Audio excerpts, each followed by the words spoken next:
சூப்பரான kunafa chocolate. ஆன்லைன்ல எல்லாருமே சொல்லி சொல்லி எப்போ இந்த சாக்லேட்டை வாங்கி சாப்பிடுவோன்ற தாட் எனக்கு வந்துருச்சு. ஸோ யாருக்கெல்லாம் குனாஃபா சாக்லேட் பிடிக்கும், எனக்கு சாக்லேட் மேலே ரொம்ப இஷ்டம் கிடையாது, பட் குனாஃபா எனக்கு ரொம்ப பிடிக்கும். ஸோ அதனால எனக்கு குனாஃபா சாக்லேட் வாங்கி சாப்பிடணும் அப்படின்னு சொல்லிட்டு இன்னைக்கு ஃபைனலி ஐ காட் இட். சூப்பரான குனாஃபா சாக்லேட். ஸோ எப்படி இருக்குன்னு சாப்பிட்றேன்.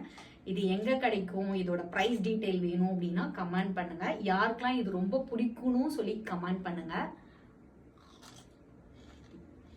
சூப்பரா, நல்லா கிரன்ச்சியா, அவ்வளோ டேஸ்டா இருக்கு. நான் எக்ஸ்பெக்ட் பண்ணதை விட ரொம்பவே டேஸ்டா இருக்கு. எனக்கு சாக்லேட் ரொம்ப பிடிக்காது, பட் இது ரொம்பவே டேஸ்டா இருக்கு. சூப்பரா இருக்கு. இதுல எனக்கு எப்பவுமே டெசர்ட் ஐஸ்கிரீம் கூட சாப்பிட பிடிக்கும். ஸோ ஐஸ்கிரீமோட